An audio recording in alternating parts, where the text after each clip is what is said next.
Ah, yes, the Queen's Gardens. One of my favorite places, not necessarily because, it's a great place, but it's a cool place, just visually and aesthetically. The music is also really, really good, and probably has a very cool boss and a very not so cool boss. We're not going to be talking about those. We're mainly going to be talking about the platforms today, because obviously, we are now going to be ranking every single platform in the Queen's Garden. Now, before we actually do begin, and I would like to apologize for this. First and foremost, my model is not working. I'm not sure what's happening, but yeah, you're gonna have to deal with this little chibi guy. Hopefully he's cool as well. But the other thing is, I forgot about this area in the Royal Waterways. Now, granted, I did forget about this area because I have no clue what to do with this area. As you can see, this is the area right above the junk pit, and also right underneath the nailsmith, which means technically this is the passageway between the Royal Waterways and the City of Tears. But here's the main issue though, I don't know what to do with this area.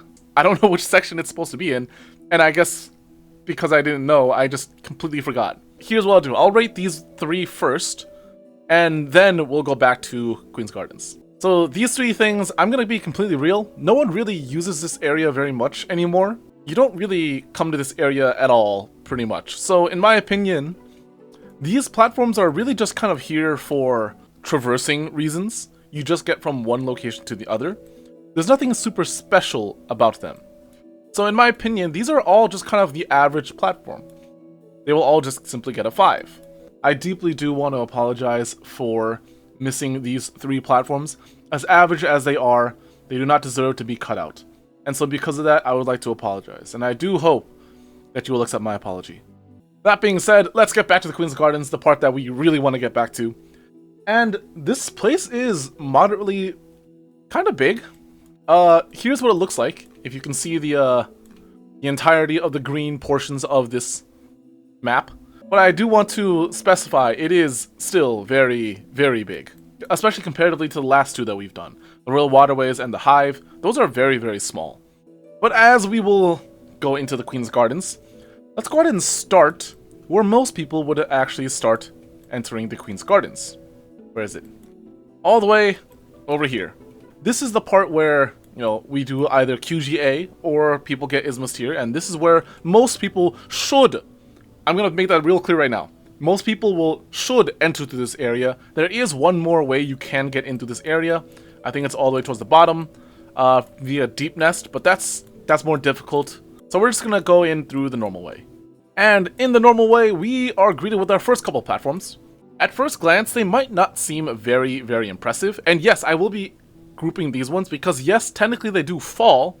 Once you stand on one of these platforms, they will kind of drop down and you can no longer stand on them for like a hot second. However, I'm gonna consider these as platforms because this place is littered with them. If you take out these falling platforms, you'd only have you might have less than 20. But with all these platforms, you have well over 200. And so I do want to specify these ones because these are the whole point of this area. So these platforms I think are actually really good, mainly because of this guy right here. This is a new enemy you will not have encountered in this place. His name is the Spiny Husk. And the reason why he's kind of annoying, but also a really good introductory enemy, is because he will create little spines, protrude little spines, and then he'll shoot them outwards. Almost like what little kids think a porcupine does. But porcupines don't do that. I'm sorry to ruin your childhood. But essentially, the reason why it's good is because it teaches you, oh, if I stand on this little platform up here, then the spike will hit the platform and not me, and I'll be safe. But the platform will drop and you will also drop, and you realize, oh, I simply cannot stay on this platform for very long. And so it's a very, very good way to introduce you to these platforms. So because usually most people will figure that out on either this one or this one, I am going to give these platforms an 8. This one probably gets a 7 simply because we probably don't use it very much. And then 6 for these two. And I think this one will simply get a 5. I believe if you go up here, you have access to Green Path, but again, there's not really a whole lot there. So we're talking about the Queen's Gardens right now. So as introductory platforms, as a combination with this Spiny Husk, I think this is a really good platform. To our left, we have this singular one, I'm going to give this one a 4.5, mainly because it is kind of out of the way. The whole purpose of this platform is so that you can reach the rancid egg. So in my opinion, this platform is just kind of there for aesthetic reasons. So in my opinion, this one gets a 4.5. It does its job, but again, it doesn't seem that important. Hi, Cloth. In this big area, I suppose, we have a couple of big rooms. This might be our first one. I do want to specify one platform in particular. This one right here. This platform is kind of a bait, but this platform is really nice because immediately it's blocked off right here. And you can only hit it via this lever right here. And the reason why I really like it is because it teaches you, oh, there's a shortcut right here, but also there is this enemy. So the reason why this platform is good with this enemy, this flying Petra, it's because, well, it teaches you this is a new enemy. You got to get good at moving around and figuring out its attack pattern. But also because, you know, this is kind of not a good place to stand on until you open the lever. So in my opinion, this one will probably get a 6.5, just to teach you like, hey, there's a lot to this area. There's a new enemy, and you're going to have to get used to this. All the other platforms in this area, oh gosh, I just realized how many there are. A vast majority of these ones will get 5s. Just straight up 5s. This is a platforming sequence, and there's just a bunch of platforms. I don't see any of these having a huge amount of like, yes, this is a very good platform, or this is a very bad platform. Well, in my opinion, I think most of these, if not all, are simply going to get 5s because they do their job, they do what they're intended to do, and not much else. Maybe I'll give this one like a 6, because it has the flying Petra there as well. And at that point, you're probably going to be fighting off 2 Petras at the same time, or more accurately for most people, surviving against 2 different Petras at the same time. So in my opinion, none of these are really that special. They're just grouped together very well. If I were to rate this group of platforms, I'd probably give it like a 6.5. But individually, they're all just normal platforms. I'll just give all of them 5s except for that one 6. However, it's this arena where things get pretty interesting, because we have a total of 6 platforms, 2 of which are falling platforms, the other 4 are fairly normal. I actually like these platforms. Specifically, I like these 2 platforms the most, because, I guess, maybe it was just me. As a casual, I recognize that the flying Petras do like to go upwards. They keep a certain distance from you, but they like to go upwards, making these 2 platforms most optimal in trying to kill them, as a casual. As a speedrunner, my favorite platform is this one. I'll give this one a 6.5, simply because, you know, speedrunner bias. But the reason why this one isn't really nice is because it's the easiest access to this little ledge right here, so that you can jump up here and Vengeful Spirit or Shade Soul, the Petras, the flying Petras that are just kind of hanging around. So in my opinion, I know that that's a little bit biased, because this is also just a normal-ish platform.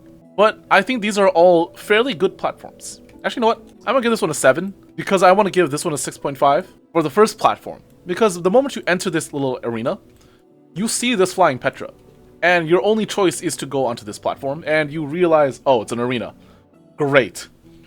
And so it's kind of a word of warning for casuals. For speedrunners, we don't really care, but I want to give it a 6.5 because of its importance of the room. And these 2 platforms, I'm going to say get a 6 and a 6. Not for any special reason other than this is kind of your last line of defense. I don't like these platforms. I want to give them like a 4. But for casuals, these 2 platforms are like your safe, not necessarily safe haven, but they're your backups. Because if at any point you fall, you want to land on one of these 2 platforms. They're the only things keeping you from the thorns. If these 2 platforms were not there, this place would be much, much harder, especially for casuals and speedrunners alike. Once you get out of that little arena, we are moving on to, let's go to Cornifer first, because this is probably where most people will go to first. In the little room that Cornifer has, there's not much. You have the Mantis children over here, but there's not a whole lot going on there. Oops. But we do have a total of 4 platforms here. Never mind, we have 3. I just realized this one has 2 walkable surfaces, therefore we cannot rank this one. I don't think they do a whole lot. I'm going to give this one a 5 just for like aesthetic reasons. It doesn't do a whole lot, but again, it fills up the space. It makes it seem like this place is more filled than it should be, whatever. But these 2, like, I guess, swinging, falling platforms, I think they both get 5.5s. because this is like the baby, if not for the previous arena, this is like the baby section of you need to get good at timing and spacing now. Because in the previous one, or I guess the previous arena, you can kind of maneuver around. You have some walls to kind of wall jump around as well. But in this case, you don't. You only have these two platforms, the beginning and the end. That's all you really have, because everything else is thorns outside of this tiny, tiny little ledge right here. And so it's kind of like the baby intro of you need to start getting good at platforming, because there will be a lot of this very, very soon. And very, very soon is a platforming sequence. After either getting from Cornifor or going to the Aspid or Petra Arena, you have to do this platforming sequence. There's a very weird instance of incorrectly, I guess, spaced respawn points. I think it's like right here. And therefore, if you were to fall and hit the spikes right here, technically you overlap with that respawn point, respawning you down here. So there is a weird amount of history with this. But on current patch, you kind of do have to go through the whole entire thing. So it is kind of interesting, but kind of not. In light of the previous patch, I think this one probably gets like a 7. It's pretty good. This one gets a 5.5. The reason why is because, well, if you dash, I think you actually end up hitting this top layer of spikes. And if you're not careful, you can just jump right into this, because rule number 2 in Hollow Knight is to jump at everything. Rule 1 is to hit everything, rule 2 is to jump in response to everything. So there's a very easy chance that you can just jump into it. And also, if you mistime your dash, well, it's a little bit hard, but you'll end up hitting the spikes. This one will get a 6. This one kind of teaches you have to dash, jump, and then dash again. You can't really do much else. I believe you can't just jump and jump here because you have a minimum height and length distance. This one I think will simply get a 5. At this point, you should be pretty okay with everything going on. This one is probably debatably either the easiest or the hardest one, mainly because of this flying Petra. And the reason why I say either the hardest or the easiest is because, well, if you decide to ignore the flying Petra and try to get over here, you're going to have a rough time. But it might be the easiest because, well, presented with this challenge, it's actually super easy to get around this guy. If you were to stand right here, the flying Petra will probably hover around here-ish. If you upward slash this flying Petra, you can knock him into the spikes. And by doing so, you instantly kill him. So when I say that this could be the easiest one, it's because, well, this is supposed to be a challenging platform with the flying Petra. But if you remove the nuisance, it becomes super easy. So I will give this one, in light of both a casual and a speedrunning perspective, I will give this one a 7.5. It's difficult, but it's also a pretty nice challenge, even if it's frustrating. Fun little fact, do you know that there's actually hurt boxes above the spikes right here? I remember I found that out by accident, and then I went back to check the hitboxes, and yeah, they're incorrectly programmed, where usually they're supposed to roughly follow the shape of the spikes, except for this little spot. Moving on, after you hit the switch, you go to this room, but we have a little bit of conflicting things going on here. The main reason is because of these connections with the thorns. Technically, if I were to look at this platform, this is its own individual little platform. However, oh gosh. But technically, because it's connected to these thorns, you might think, you know, you can't really rank these as individual floating platforms. So I'll give all of these like asterisks. So something like this one will have an asterisk.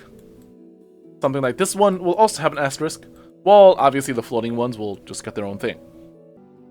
Immediately upon walking into this room, you are greeted with this big platform, and you are greeted with the question, do I go up or do I go down? And it doesn't really matter which one you do. You'll end up at the same place anyways, in this little area anyways.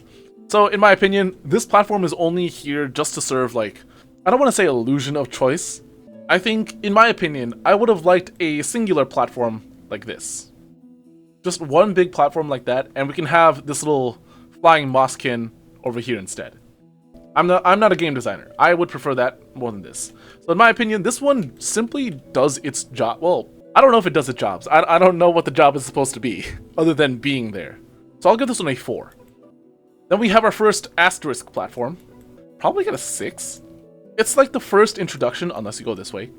It's the first introduction to see, oh shoot, these thorns are now intrusive onto these platforms, and I have to be very careful, especially in which direction you fall, because obviously these ones, if you fall in the wrong direction, if you have fast enough reaction time, you can not take damage, or you'll fall into the thorns. So it's a very similar idea, but these ones also don't really have a whole lot of purpose outside of, well, there is a whispering root here, and you have to go collect the essence orbs things, and it's really just meant for that. So in my opinion, this one gets a 4.5.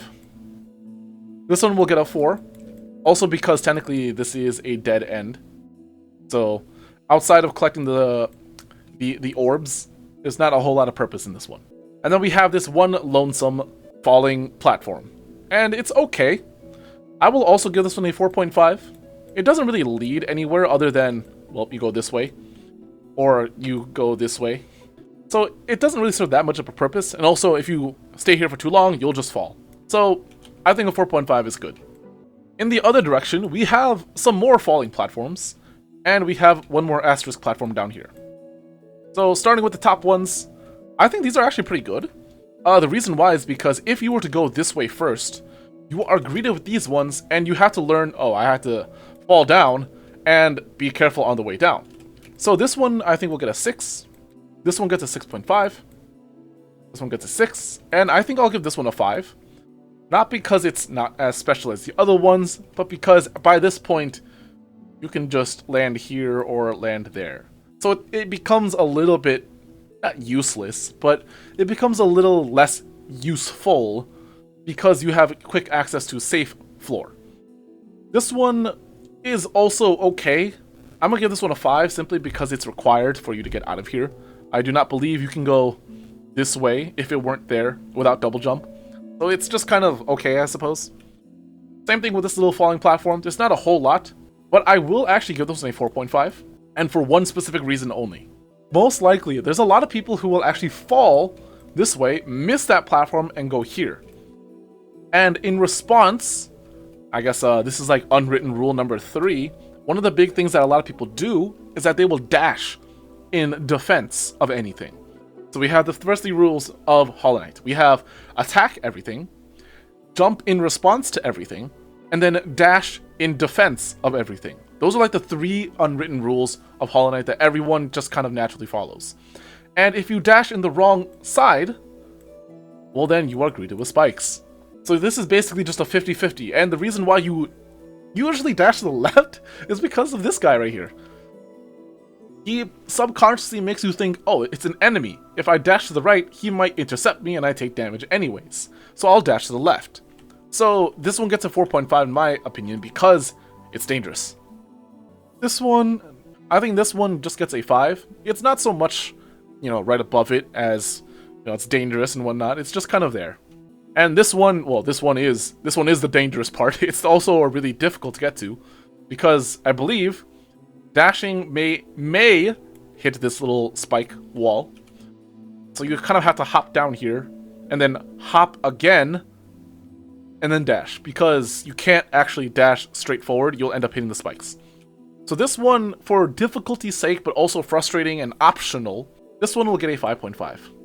If you go to the right, well, there's not a whole lot left into the right, so I guess we might as well take care of that first. But if you go to the right, there are 2 main points of interest. There is this person here, or I guess this husk, and there is the Moss Prophet, who, if you're in this area by now, most likely is infected and dead. And we have these mossy vagabonds, which, by the way, if you're trying to fill out the Hunter's Journal, this is where you find them. These are the only 3 mossy vagabonds. Mossy vagabonds? Mossy, what is it? Mossy vagabonds, not mossy vagabonds. These mossy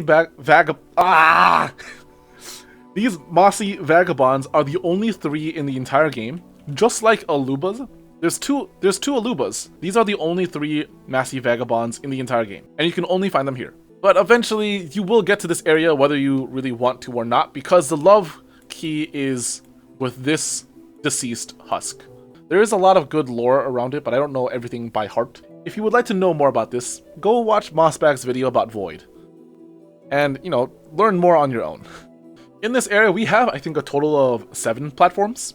There's not many, but they're all pretty okay. At this point, you should have, well, unless you're a speedrunner, you should have Isma's Tear, which means the fear of falling is no longer there, other than, you know, getting hit by a random enemy. So I think these ones mostly get 5s. I think this one will get a 5.5, simply because it gives you access to this area, and kind of teaches you that, oh, there's a little bit more than what meets the eye. Yeah, in my opinion, there's not really a whole lot going on here. It's just kind of, this is a nice little area. So, in my opinion, this is a very average platforming sequence. From the other tall room, if you go to the left, this is where you go deeper into Queen's Gardens. And this is where a lot of the platforming sequence is going to be getting more difficult. From here on out, you'll notice that there's a nice little pattern happening. The pattern is, you'll have 2 falling platforms, or 2, I guess, swinging platforms. One stacked right above the other. And this is actually intentional. It's very, very intentional on how they do this. Because immediately when you enter this area, you see this little flying guy, the moss fly, and you want to stay here for like a quick second, and maybe you want to hit him. But by the time you hit him and you drop down, this platform will have dropped, and you will land on this platform instead. So it's meant to be there to teach you, hey, you can't just spend time defeating every enemy you want. You might have to go past them. I'm going to give this one a 6.5. Actually, no. I'll give this one a 7, and I'll give this one a 6.5. Because in conjunction, they're individual platforms. The top one is definitely way more important. The next one is right in the middle. I think this one is relatively okay. Because as far as I'm aware, with the people who I've watched play this game, as well as me as a casual, I didn't really have that much of an issue getting from here to there. So I think this is just okay. And then these ones are also kind of annoying. I'll give this one a 5.5. Actually, no, yeah, let's do the other way around. I'll give this one a 6, this one a 5.5. But it's important because if you miss this platform, let's say you jump, you didn't jump high enough, you hit the edge, well then you're going to fall into the thorns. There's nothing really you can do unless you have fast enough reflexes to kind of jump, hit this, fall a little bit, and then dash over there. So in my opinion, this one gets a 6, this one gets a 5.5. And then, of course, this is where things get very difficult because now we have Flying Petras. Woohoo! And so in my opinion, this one is probably the hardest platform, the top one, to this is the best one, to this is the second best one. So in my opinion, I think this one gets a 5.5. This one gets a 6, and this one gets a 4. This one is the best because when you fall down here, you can just jump and run. It's pretty good. I like it. And then this one is probably 4 because while, yes, you could jump up here, most likely you're only down here because you fell from here. So it's probably not going to be available yet. And it's difficult to jump and dash this way because there's going to be a Flying Petra right about here. So in my opinion, these platforms are pretty hard. This is almost only in perspective of a casual and difficulty of each platform itself. We speedrunners don't really care much for them. Same thing will have to apply here. The only difference is that I think this Mossfly, I think it's supposed to start here-ish. And it's hard because when you get over here, you might have to go around him. And if you get unlucky with RNG and how he moves, you might just get hit, and you have to wait a little bit. So in my opinion, these are just... maybe this gets a 4.5 for difficulty. This one gets a 5 because it is simply the average platform. These ones... oof, I don't know. I'll give this one a 5. I'll give this one a 4. And then this one gets a 5. I'm only giving the bottom one a 4 because if you're here, most likely you will either get hit by the Flying Petra's attack, or you'll fall into the thorns. If not, you somehow manage to escape onto the next platform. So I think a 4 is reasonable. By this point, these should get 5s, because then now they are just the average platform. you should have a good amount of experience. At this point, you should be well versed, or at the very least, used to what these platforms have to offer. And so they're not great, but they're not bad anymore. At least that's the hope. From here, technically we do have two options. You can either go to the left. Oh, you can either go to the left or you can go up. Technically, you are meant to be going up.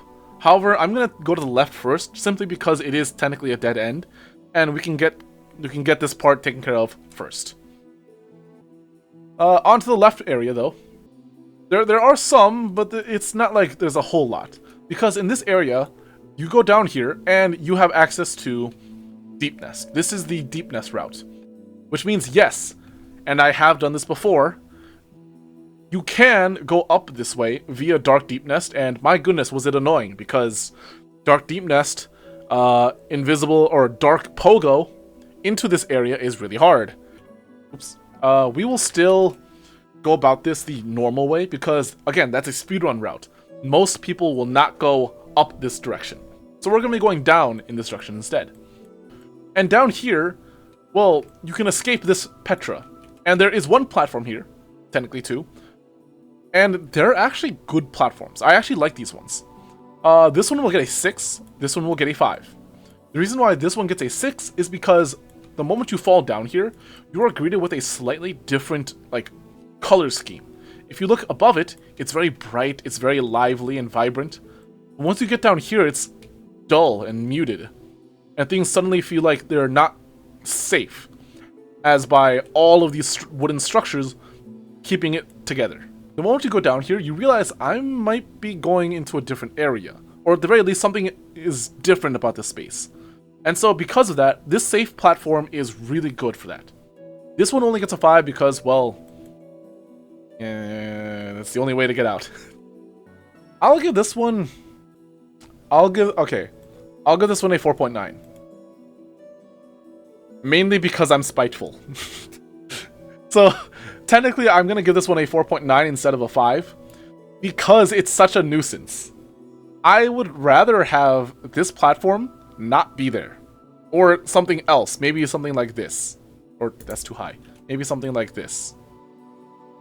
But something else. Mainly because this little bit right here is not big enough for you to kind of go across. And I dislike that, honestly.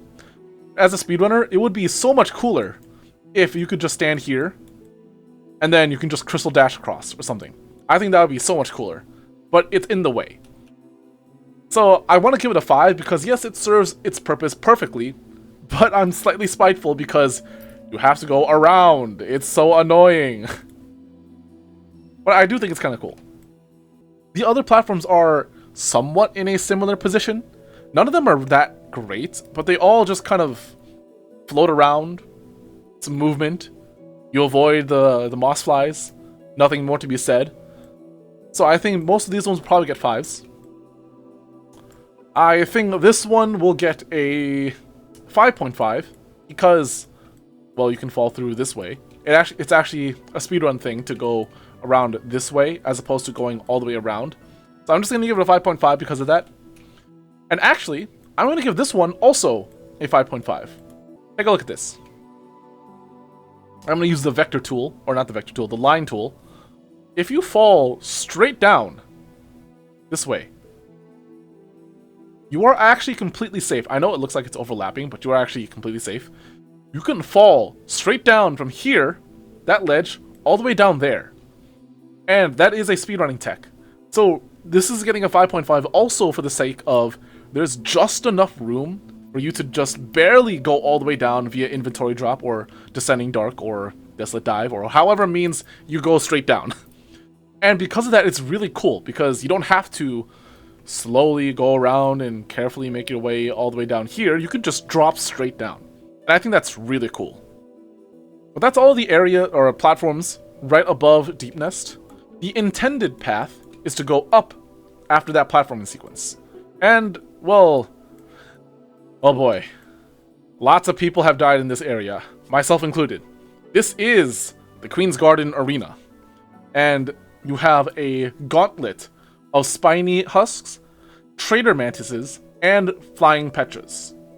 And then you go up, and then you are greeted with 2 platforms. I feel like this platform up here is kind of a cruel joke. Because, let's say you're maybe not the best at this game. You're a casual. You may have gotten out of this area with, let's say, 3 masks left. Even if you were to go past this little jumping sequence with all 3 masks, you might be shaken slightly, and you might simply miss this platform. I actually know a lot of people who have missed this platform. I'll give this one a 4 because of that. And also, yeah, you can't really jump very far because you'll hit the thorns. I guess very differently from this one just gets a 5 for me. Even if you go down this way, again, unwritten rule 3. You either jump, or I guess 1, you either jump off or you dash off. So it doesn't really matter. But this one gets a 5 even if there are thorns right underneath it. Yeah, the platforms that I was thinking of for Point Crow is not here yet. That would be all the way up here in a different room. And I'll be completely honest, I don't blame him. It was a very funny clip. I encourage you to go watch that himself. It's called Why Point Crow Will Never Finish Hollow Knight. But I don't blame him for messing up on this part specifically. This is a difficult part. But we're not there yet. Because immediately after you finish that little arena, you will go upwards, and you are greeted with more platforms! Except these platforms are actually kind of cool. Not necessarily because they're, good placed platforms, but because they do add a lot to the environment. Once you get into this area, you have these platforms. Now, how you kind of maneuver and get around to the next platform is completely up to you. I think this one gets a 5. This one gets a 5. I actually think this one gets a 5, but this one gets a 5.5.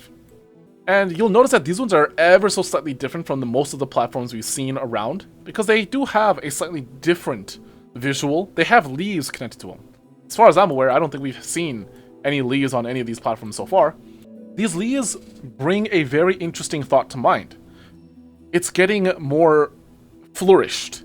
The foliage, let's say, the foliage is getting more vibrant and more lively, which means, and you might not have recognized this, but it does kind of plant the idea of there's a lot more plant life here than what's intended.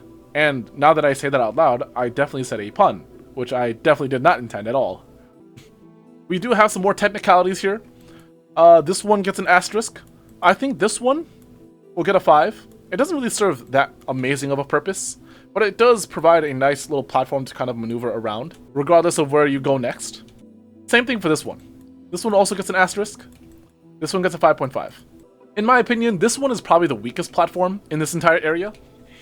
There's not really any point in getting here, because when you go there, or I guess however you get there, you go back to this platform anyways. So you don't really stick around on this platform very often, or very long, or almost at all.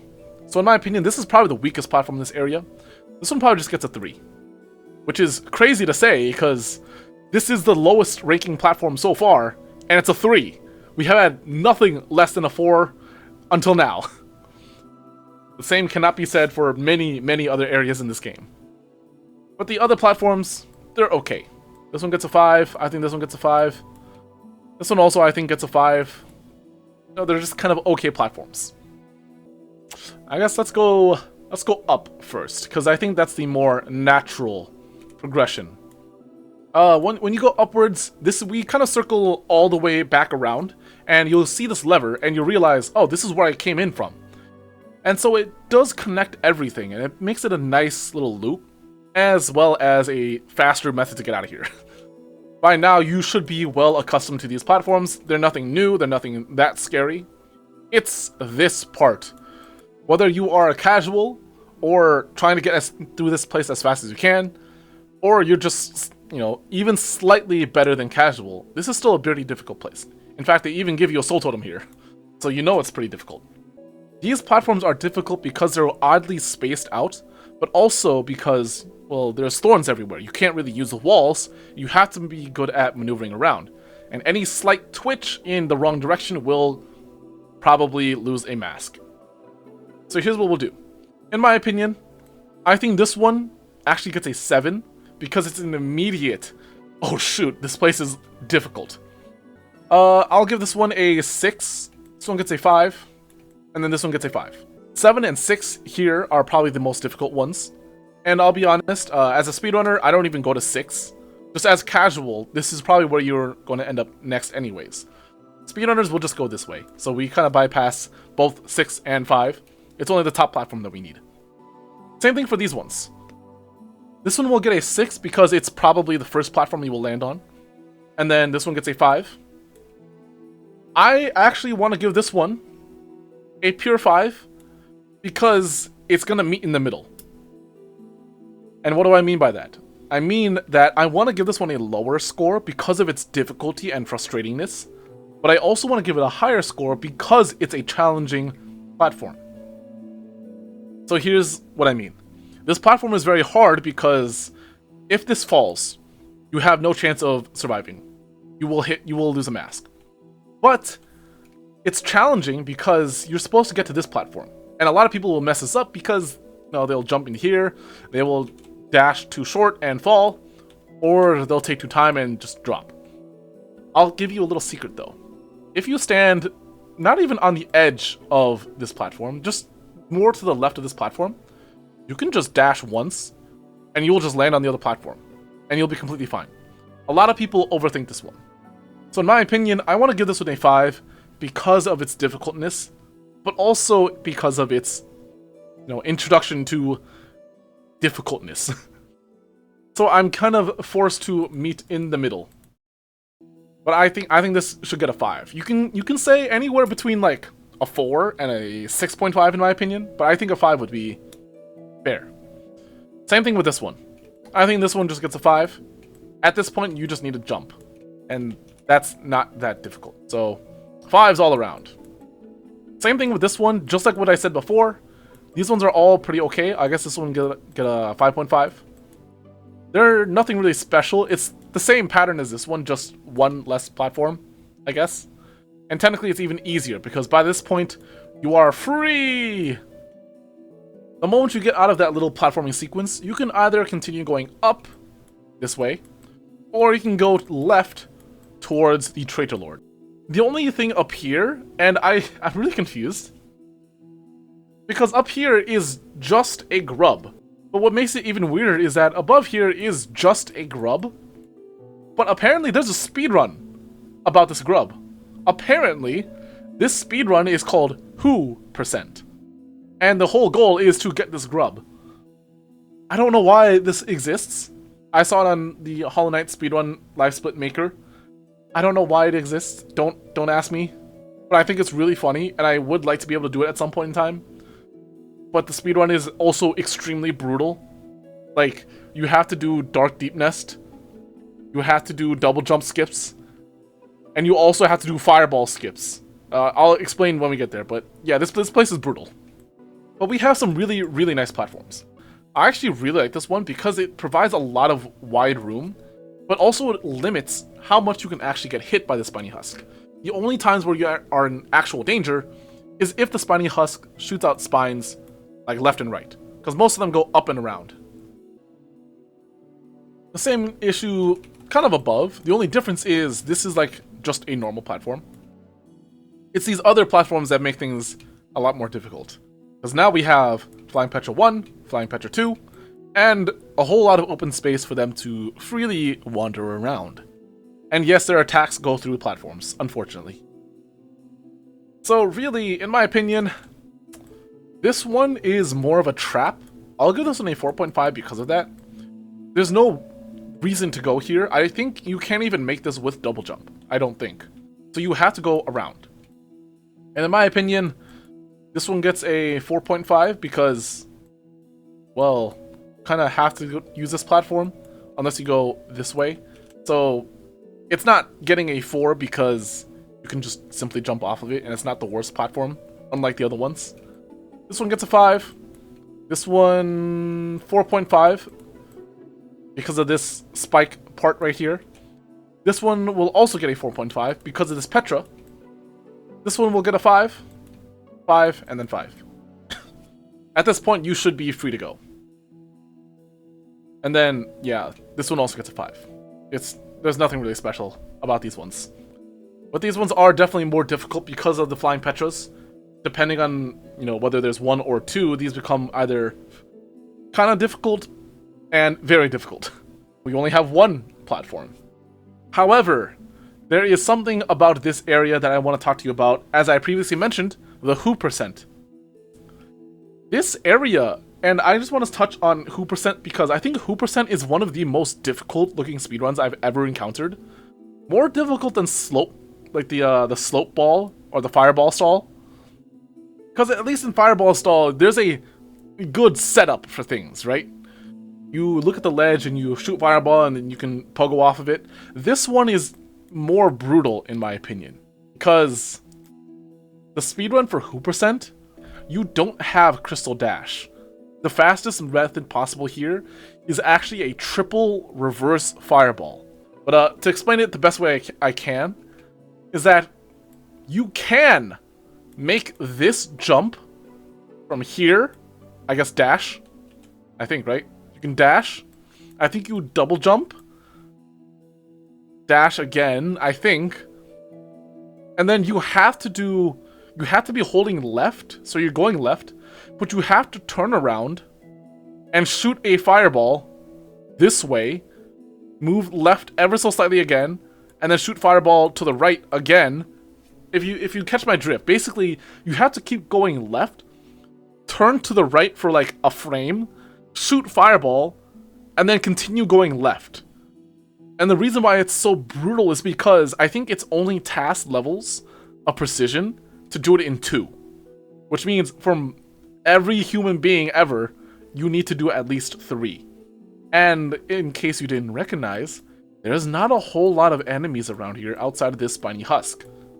Which makes getting Soul to actually do the fireball skips is extremely, extremely tedious. But that's just my short little rant on the Who%.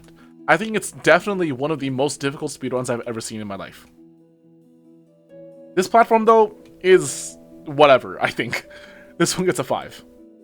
All that to say that this one gets a 5 rating for this platform. The more important stuff is to the left. And this is also where a lot of sadness, I suppose, stems from. Because, yeah, we have Cloth and the Trader Lord. They're best buddies. Surely nothing will ever happen to them. Speedrunner tip. Did you know the Trader Lord is actually just chilling out right here? Which means the moment the Trader Lord actually begins to spawn, there's like little dust particles flying all over the place.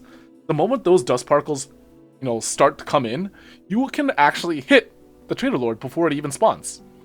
So you can use Abyss Shriek. I think if you use Mark of Pride, I think you might be able to hit them. But it's really funny because you can start hitting them before they even get a chance to start. And the same is true for Nosk. The same is also true in the Pantheons, which is actually really cool, and it's one of the speedrun routes. So if you're ever having difficulty fighting the Trader Lord and you just want to get some early damage in very quickly, you can just use Abyss Shriek or Howling Wraiths and start getting some damage in early. These platforms to get to the Trader Lord arena, however, is okay. I think at this point, most people should have a very good, practice and very good platforming skills by this point. So in my opinion, I think these ones will get 5s. I actually am going to give this one a 4.5. This one is probably the most difficult platform in this area. The knight stands roughly about this tall. Roughly. Which means if you just jump straight up, you will just hit the spikes. And then to the left, there's no more platforms, but we do have... shoot, I forgot your name. We have one of the Great Knights of Hollow Nest, sorry. And we also have the entrance to the White Lady. So, yeah, nothing that important. But we also have Altuba%. One of the most dumb speedruns right after Aluba%. This is Altuba%. I guess something I do want to point out, and I just want to point this one out now, because apparently, I didn't know this, a lot of people have trouble with the Trader Lord, because it does deal 2 massive damage, its attack pattern is a little bit weird, but I want to point this out so that no one ever has trouble with Trader Lord ever again. The Trader Lord actually has a set pattern. It has a set algorithm as to which attack it'll use next. After a certain amount of damage, obviously the Trader Lord will do its little digging attack, and you have to use Shade Cloak to dodge that one. And if you're too far away from the Trader Lord will send out the 2 orange discs. However, if you are close to the Trader Lord, let's say you're right about where Cloth is, there's only 2 attacks that the Trader Lord will do, and they will only do it in a specific order. Those 2 attacks are the dash attack or the jump and lunge attack. Now here is the pattern that is super easy. The Trader Lord can only do a maximum of 2 before using the other one. So let's hypothetical example. Let's say the Trader Lord dashes, right? And then the Trader Lord dashes again. It is guaranteed that the Trader Lord's next attack is going to be a jump dash attack. It is guaranteed. So think of it more as like slots or like a cup. Whichever attack the Trader Lord does, I guess we have room here. Let's do it here. Right, so we have 2 different things here. There's either the dash, or there is the, let's just call it lunge, I suppose. The lunge. At any point in time where the Trader Lord does one of these attacks, it will fill up halfway. And then, at any point in time it does it again, it is required to use the other attack. So again, as I said, if the Trader Lord dashes twice in a row, it is guaranteed that the Trader Lord will use the lunge attack next. And vice versa. Let's say the Trader Lord lunges twice. It is guaranteed that the next attack will be the dash attack. Now, the only time it gets a little bit annoying is if it doesn't do 2 of these at once.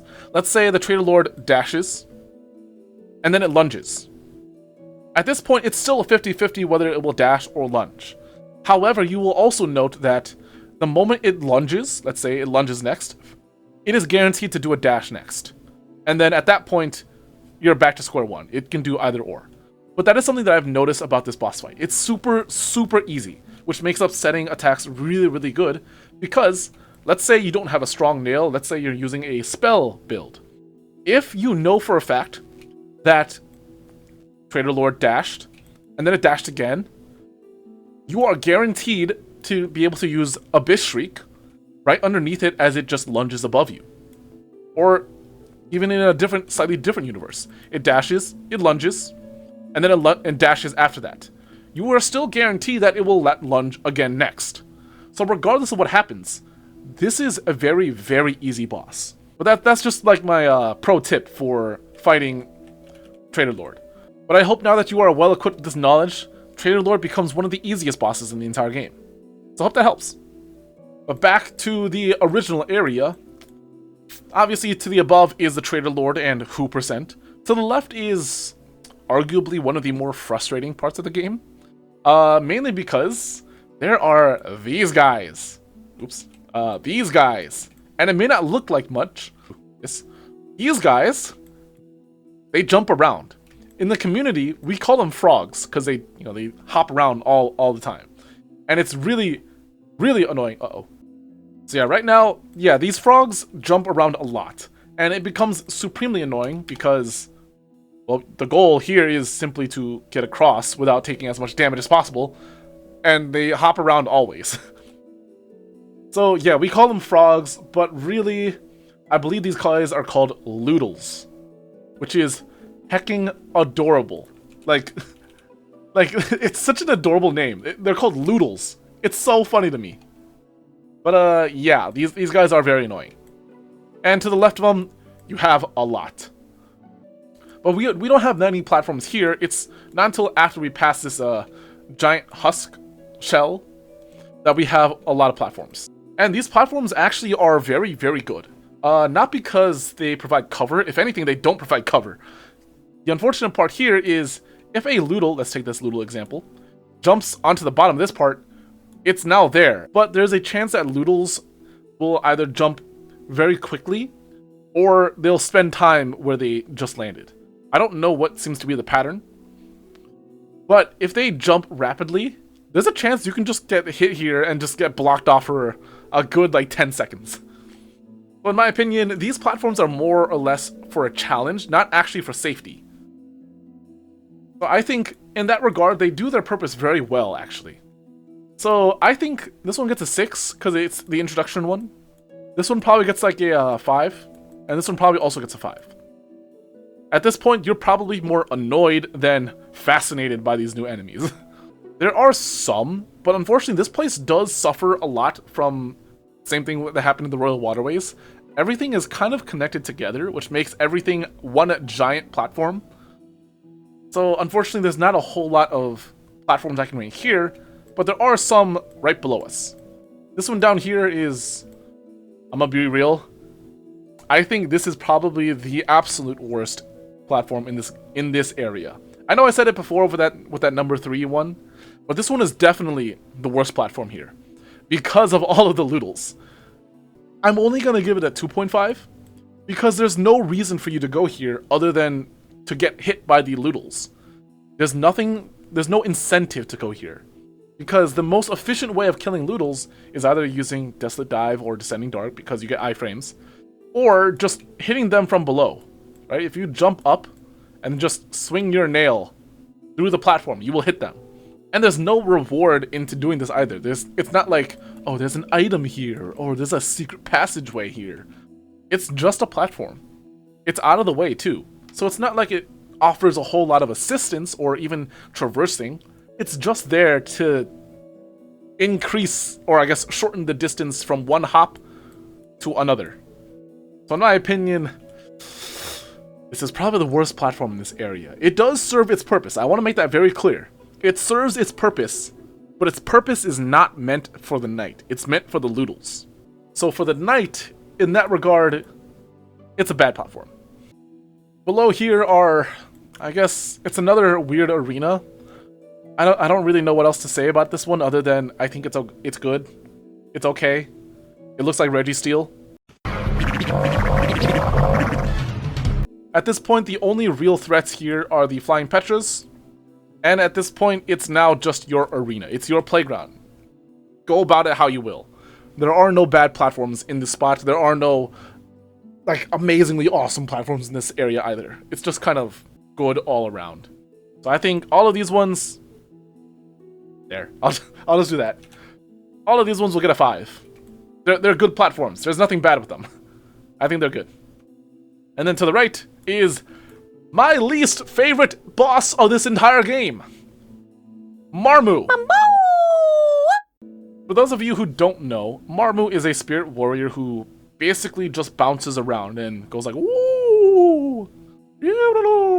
But the reason why I hate Marmu with a burning passion is because as a speedrunner of Pantheon 5, my first competitive speedrun, there's a chance, it's a very small chance, but there's a chance that Marmu actually does not take knockback. And instead of, because she bounces around the arena, and every time you hit Marmu, she is supposed to take knockback and be bounced back.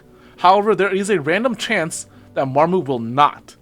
And as a speedrunner in Pantheon 5, not only is the arena much, much smaller, there's also thorns covering the entirety of it. Which means, let's say you're standing right here. If Marmu does not take knockback, you not only get hit, there's an extremely high chance that you fall into the spikes and you actually end up losing 4 masks of damage because the most optimal speedrun for Pantheon 5 has you on Fury of the Fallen, which means you have 1 mask left. And if you get hit by Marmu, you're losing 4 of them, which means you have essentially 2 hits remaining because you want to be overcharmed in speedruns. So it's just annoying. I hate Marmu. I have lost speedruns to Marmu where all my splits are gold because Marmu refuses to take knockback and she knocks me into the spikes, and I've just lost speedruns because of that. I'm so amazingly frustrated at Marmu. If Marmu always took knockback, if she was programmed properly, I could actually see this boss being completely normal and very, very easy. So that's my personal rant about Marmu. That is the entirety of the Queen's Gardens. Those are all of the platforms in the Queen's Gardens. We've had a lot of good ones. We have a lot of average ones, a lot of average ones. And we've had very, very little bad ones. I think this place is one of the best places for platforming. It has so many different types of platforms, so many different areas of which you can kind of go around. And it has a unique platforming sequence, to this area. As far as I'm aware, the only place that's similar to this one would actually be the Crystal Peaks, because of the types of platforms you'll find there. The ones that, when you jump on them, they'll flip upside down for the crystal's thorns. However, these ones are more, I suppose, brutal, because when you step on them, they fall and you can't automatically put them back up when you want. So I think these are really good platforms. There's a lot of good ones. There's a couple of bad ones that... Oh, I missed one. I missed one. And this is just average platform. It gets you up to the next level. But I do hope that if you enjoyed this ranking of all the platforms in the Queen's Gardens, well, maybe subscribe. I don't know why my model is not working, so you're going to have to be satisfied with this little waving chibi. I hope you say something nice about him. But this is all of the platforms in Queen's Gardens. That being said, we have 2 areas left. But if you did enjoy watching, I hope you have a good rest of your day or your night, depending on your availability. I have been Facade. I will see you in the next one. Good night.